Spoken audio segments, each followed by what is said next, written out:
Wait, so we talked a little bit just the first and second years about what's worked, and right. we all said 20 minutes is good, but it doesn't Yeah. have to be full on 20. It can be the first transition, stop, Right. push play again, and then that just helps with uploading time, maybe Yes. what we do want the teacher to see or to take to capture at first, just knowing that teacher, like you said, may not want to sit there and watch Yeah. what they may not even. We don't So even know how I they would felt leave about it up this. to them. I would just Okay. say, what would be most helpful for you in terms of observing and in terms of what you want, what the goal you have in mind with students? Right. What would be most helpful for you?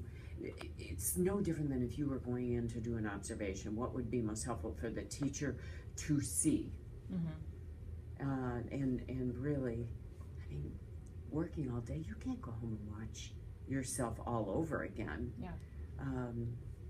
Unless you don't have a life. Well, I mean, because I think I heard a lot last year was, I got 1 or 2 minutes in, and I'm like, okay. So that kind of was like, it might just be too much.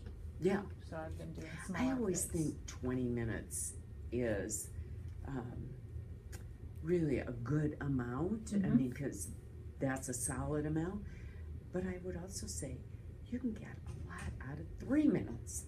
You see a lot in a little bit amount of time. So I would let the teacher choose. And maybe they are. I'm thinking, like, maybe they are getting in, watching it. They get 5 minutes in, or however much they get in, and maybe they found their goal by that time. So maybe they're picking. Okay.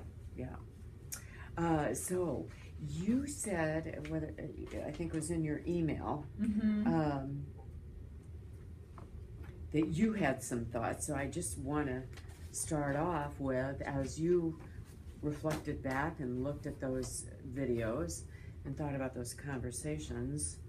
So give yourself, I'll start with my usual, on a 1 to 10, scale of 1 to 10, where would you put yourself? But then really I want to hear, because you obviously said you have some thoughts. So. Right, so this was a teacher that he had actually had a bad experience with instructional coaches, and so he was a little apprehensive, but liked the fact that we were doing things just a little bit different. It wasn't me coming in, fix this, and then you don't see them, and then they come in and report, update.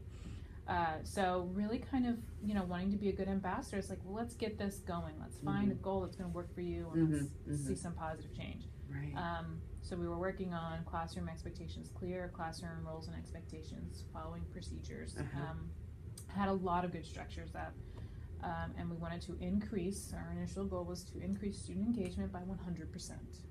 And I double, triple, quadruple checked. And he was like, yes.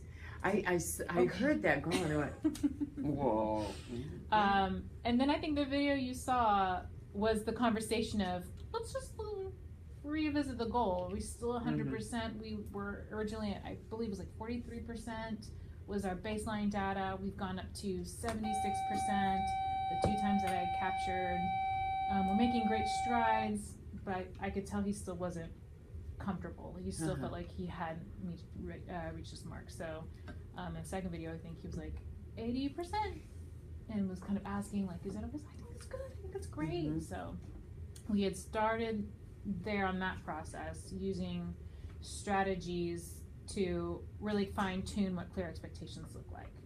Okay. So we talked about praise, we talked about a lot of the things the teacher actions could do, and when I went in on data model, and it was almost impossible to do all of those things and still capture or kind of rein in our, what I call, fire starters.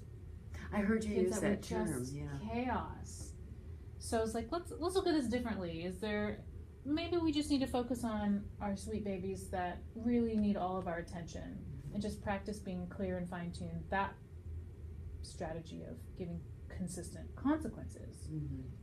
So the next strategy we used was, I would come in, he would say the name of the student, go through the Capturing Kids' Hearts questions, and then using interventions that were already in the intervention tracker, and I would just sit there and be his little scribe.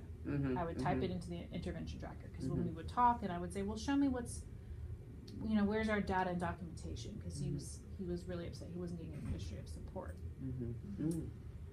So I was like, well, looking at the tracker, we don't have much in there.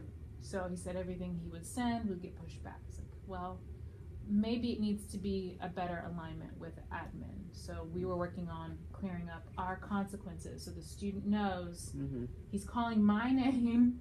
I'm not doing what I'm supposed to do. I'm being redirected, or we're going to do something different. I'm going to get lunch detention. I know there's a consequence coming.